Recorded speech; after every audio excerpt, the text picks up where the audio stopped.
These are never really good conversations to have. The death of a spouse is significant, but there are things to consider when we look to the financial matters. These can be really hard conversations, fraught with emotion, of course, and having somebody come with you to help you through the questions that inevitably will come up afterward is a really excellent idea. So, when we consider the financial aspects of a death of a spouse and what that does to your financial plan, there are some things that we need to consider.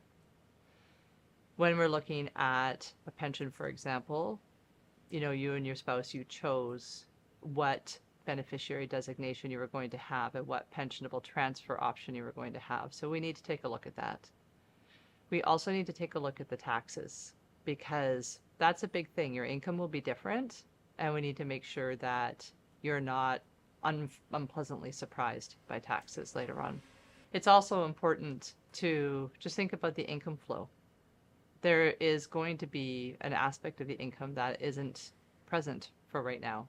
So we need to sort of adjust and see what we can do in terms of your monthly income flow. And again, same as when we were working to fund the dream of your retirement, now we're funding the rest of your retirement based off of some new variables. So the first part to talk about is what's going to happen with the pension. Your spouse had the pension, and that's going to transfer to you, right? Sometimes some pensions, they will be able to transfer 100% of the value of that pension that was paid monthly will pay to you. Sometimes that is 80%, sometimes that is 60%. It's based off of those choices that you made when you actually did retire. So the first step would be getting that information. The next part to that would be looking at what kind of withholding taxes were held off of that pension payment. Sometimes people get taxed at source. Sometimes people pay their taxes later. So it's important to take a look at that and see what the tax consequences.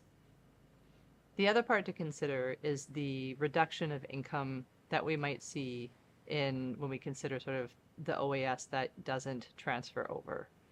So the old age security is payable to the beneficiary and only to the beneficiary, and it doesn't transfer to a spouse or to anybody else. So unfortunately, that's a portion of your income that won't be replaced.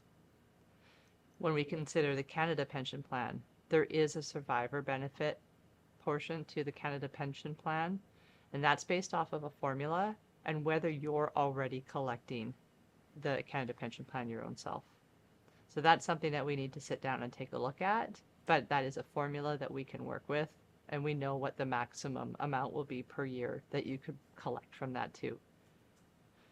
So really at this point, it's about looking at your income, looking at all the aspects of the income, making sure that puzzle still fits, but then acknowledging and working through to ensure that the taxes are still going to be considered part of the puzzle and worked through so that you're not surprised later on.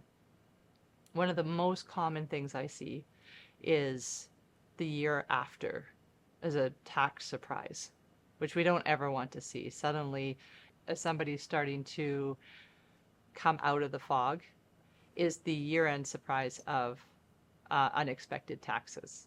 If we haven't had a chance to go through and figure out what that plan is going to look like, what the income is going to look like afterward, and people are able to make those decisions on their own but don't loop us in, sometimes the taxes are forgotten. Because income, then you no longer have the income splitting option. And that's really important. Most times, for most couples, when you are in retirement, you split your income and you even it out, and that reduces your tax liability. However, if we then move to one income source, that income could increase, putting you in a different tax bracket, and that part sometimes gets forgotten, and then there's a surprise for taxes at the end of the following year. So we really want to make sure that we pay attention to that and follow the plan that you have set forth. Most importantly, we need to be able to look at the legacy left to you by your spouse and the work that they did to get to where they were, but find a way for you to be able to now pick it up and move forward in a way that honors both you and the work that they did. And I know I've said this to you before, but this is what we do. This is what financial planners do. When you're ready and you have your paperwork, please come see me again, and we'll work through the numbers. Don't forget to bring your friend. It's very, very important to have a second set of ears.